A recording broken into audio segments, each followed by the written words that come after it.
High atop a solitary mountain, Keanu Reeves encountered an abandoned blind girl, and his unexpectedly heartfelt reaction brought tears to everyone's eyes, setting the stage for a journey filled with redemption and hope. The water rose faster than anyone could have anticipated. Emily clutched the rusted railing of the marina dock, her knuckles white as bone as the lake surged around her ankles, then her knees. The night sky above Mirror Lake churned with storm clouds, occasional flashes of lightning illuminating the chaos around her, upturned boats floating debris and the distant silhouettes of emergency vehicles on the shoreline. "Martha!" She screamed over the howling wind, squinting through the darkness and driving rain. The flashlight beam from her phone cut weakly through the gloom, revealing nothing but the angry surface of the rising water. "Martha!" The call that had awakened her 20 minutes ago replayed in her mind. Her grandmother's voice, unnaturally calm, saying she was going to check on the boat before the storm hit. "Just a quick trip to the marina," she'd said. "Be back before you know it." A particularly violent gust of wind nearly knocked Emily off her feet. The water was at her thighs now, the current tugging at her like hungry hands. In the distance, she heard someone shouting through a megaphone, ordering all civilians to evacuate immediately. But she couldn't leave, not yet. A flash of lightning revealed something bobbing in the water about 30 yards out, something that looked horribly like a body. "No, no, no," Emily whispered, her breath catching in her throat. Without hesitation, she kicked off her shoes and dove into the churning lake. The cold hit her like a physical blow, but she forced her arms to move, her legs to kick. She was a strong swimmer, had been since childhood, but the storm-tossed water fought her every stroke. Each lightning flash gave her a glimpse of her target, which she now recognized as a person clinging to what appeared to be a piece of dock that had broken free. "I'm coming," she shouted, though her voice was swallowed by the storm. As she drew closer, her heart nearly stopped. It was indeed her grandmother, Martha, clutching a splintered piece of wood, her face pale and her eyes wide with fear. "Emily?" Martha called out in disbelief as her granddaughter approached. "What are you doing here? You need to get to safety." "So do you," Emily gasped, reaching her grandmother's makeshift raft. "Let's go together." Just then, a massive wave crashed over them both, separating Emily from Martha. When she resurfaced, gasping and sputtering, she couldn't see Martha anywhere. "Martha!" The scream tore from her throat, raw and desperate. Lightning flashed again, and for an instant Emily saw her grandmother's hand reaching up from the water about 10 feet away before disappearing beneath the surface. Without thinking, Emily took a deep breath and dove. In the murky darkness, beneath the surface, she groped blindly, her lungs burning. Her fingers brushed against fabric and she grabbed hold, pulling with all her might. She kicked upward, breaking the surface with her grandmother in tow, but Martha wasn't moving, wasn't breathing. A new sound cut through the storm, the whirring of helicopter blades. A spotlight swept across the water, finding them. "Hold on!" Emily screamed at her unconscious grandmother, though she knew Martha couldn't hear her. "Just hold on." As the rescue personnel descended from the helicopter, Emily didn't know if her tears were indistinguishable from the rain or if the roaring in her ears was the storm or the sound of her world collapsing. All she knew was that she couldn't lose her grandmother. Not like this, not after everything they'd been through.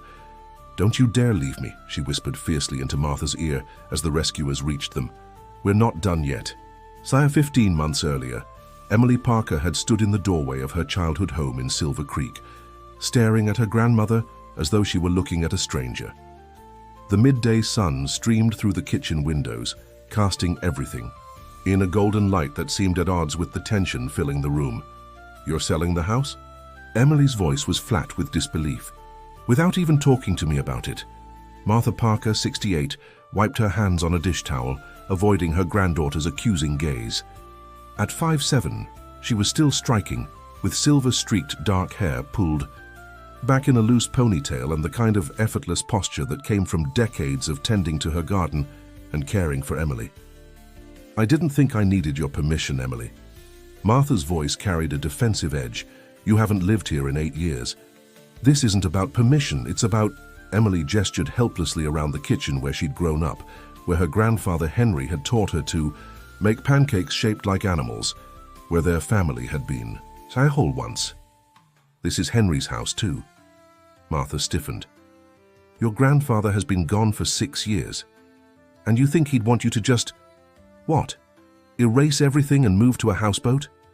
It's not a houseboat, it's a live-aboard cruiser. And this isn't about what Henry would want. This is about what I want. Martha finally met her granddaughter's gaze, her blue eyes unusually hard. For once. Emily felt as though she'd been slapped. At 24, she prided herself on her independence, on the life she'd built 3 hours away in Denver as a successful environmental engineer. She'd always seen herself as supportive of her grandmother after Henry's death, calling regularly, visiting, on holidays, helping with house maintenance when she could. But the woman standing before her, with her determination to upend everything familiar, was not the grandmother she knew. You don't know the first thing about boats, Emily said.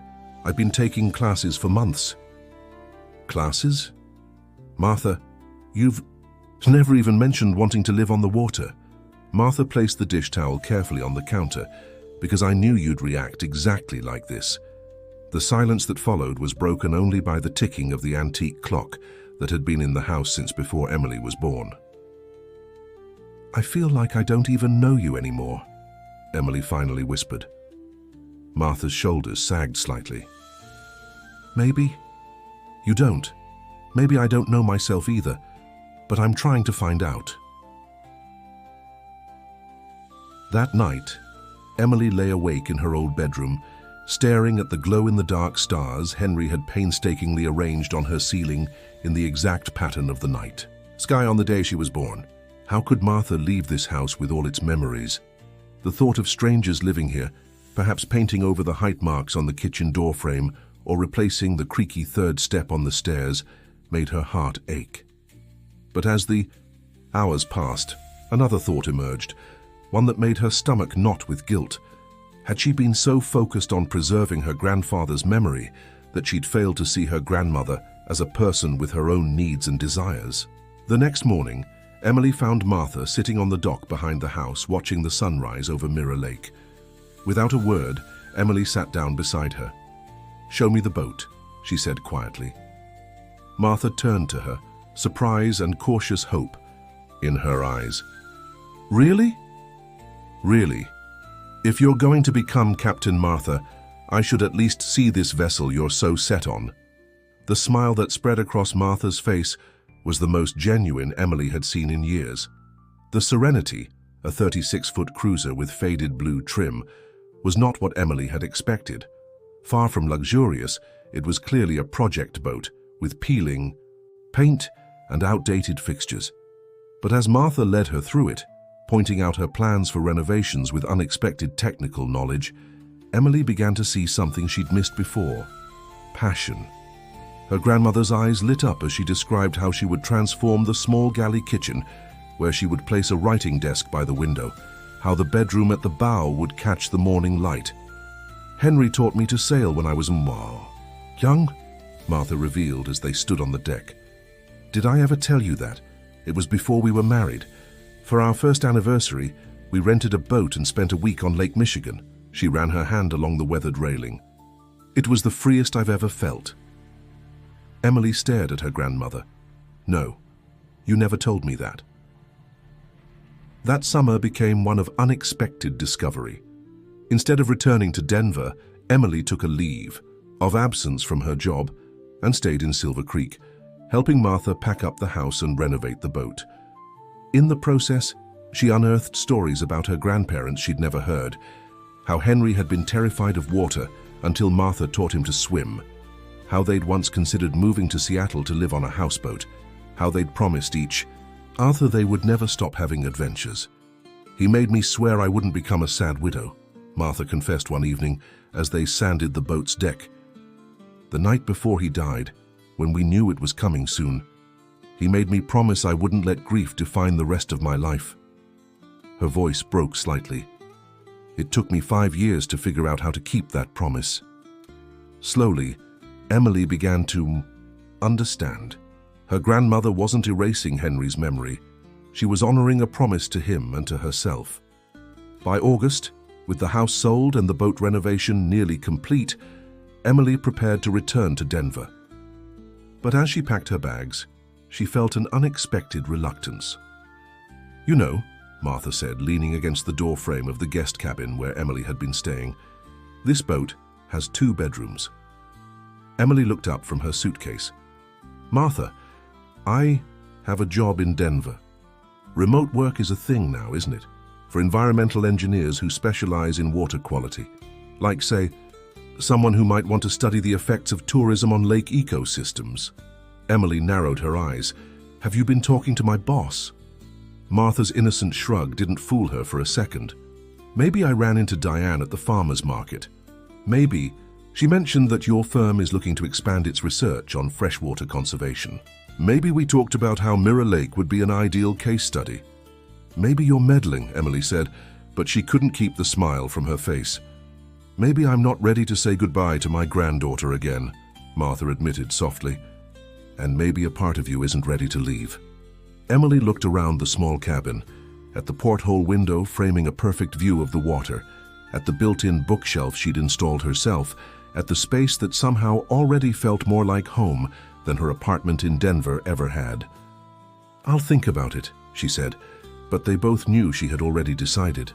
Living on a boat with her grandmother was nothing like Emily had imagined. The cramped quarters, the constant maintenance, the gentle rocking that initially left her queasy, all of it should have driven her crazy. Instead, she found herself settling into a rhythm that felt both new and somehow familiar, as though she were remembering rather than learning. Her remote work arrangement with the environmental firm proved ideal. Mirror Lake, with its increasing tourism and development, provided the perfect case study for her research on sustainable water management. More unexpectedly, Martha's transformation from suburban gardener to confident boat captain gave Emily a new perspective on her grandmother and on herself. The first significant storm they weathered together on the boat tested both their nerves and their newly strengthened relationship. As wind howled and rain lashed against the windows, they huddled in the main cabin, playing cards by lantern light. "Are you scared?" Emily asked, watching her grandmother's face in the flickering light. Martha considered the question. "Yes," she admitted. "But it's a different kind of fear than I'm used to." She laid down a card. With Henry's illness, the fear was helpless.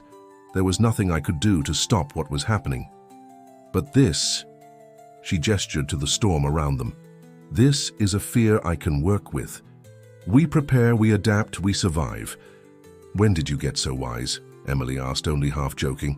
"Oh, I've always been wise. You were just too busy being right to notice."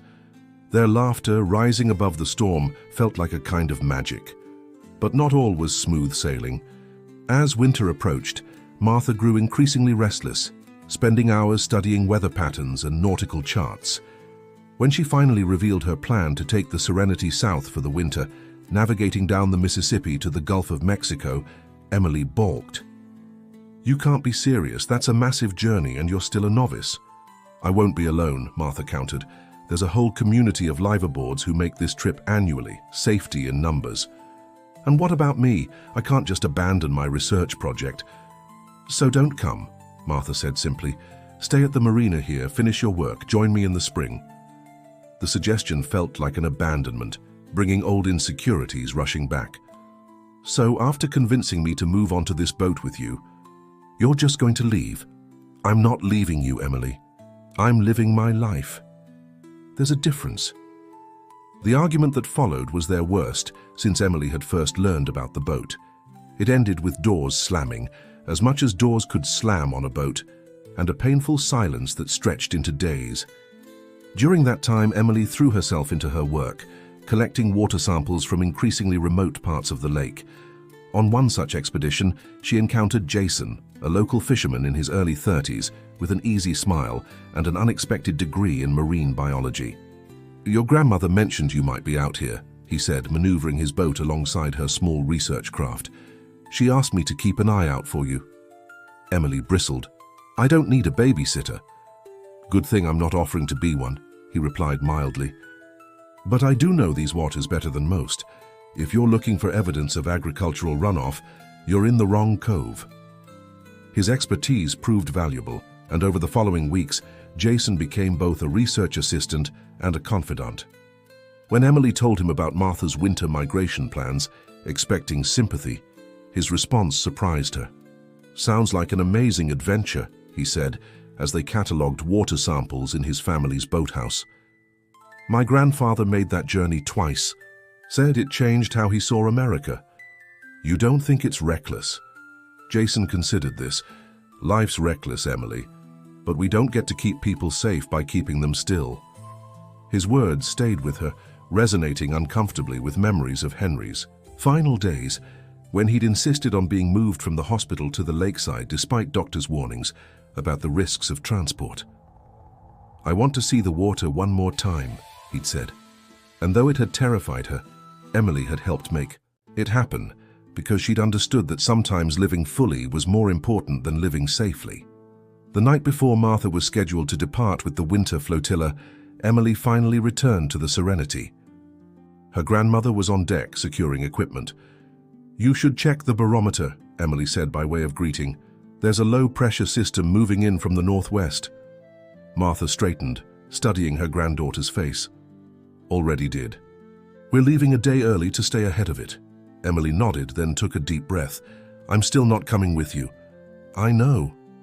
But I'll be here when you get back. And I've been researching satellite phones, so we can talk even when you're out of cell range.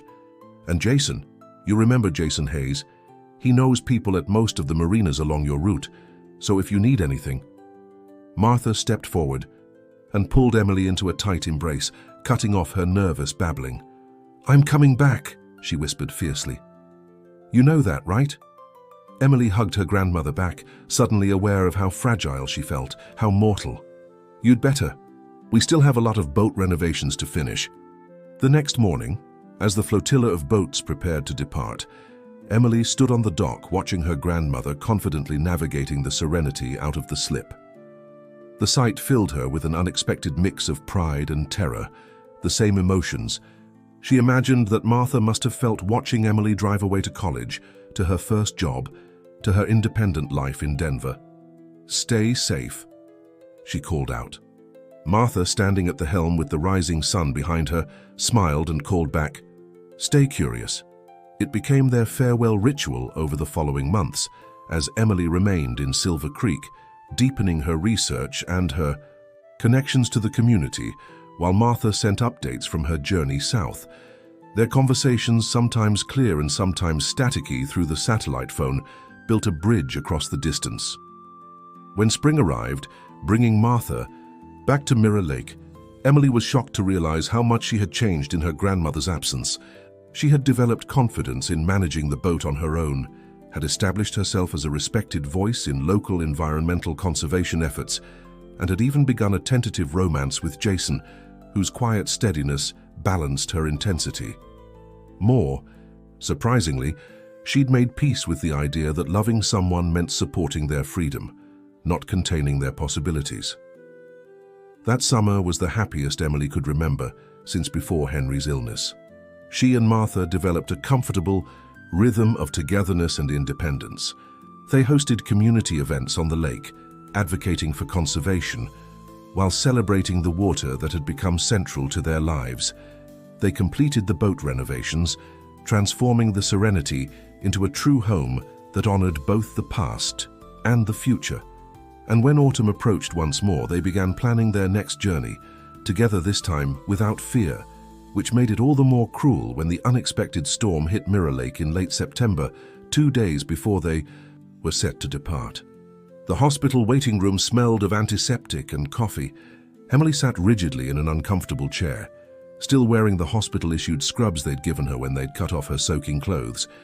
Her hair had dried in salt-stiff tangles, and her hands wouldn't stop shaking despite the thermal blanket draped over her shoulders.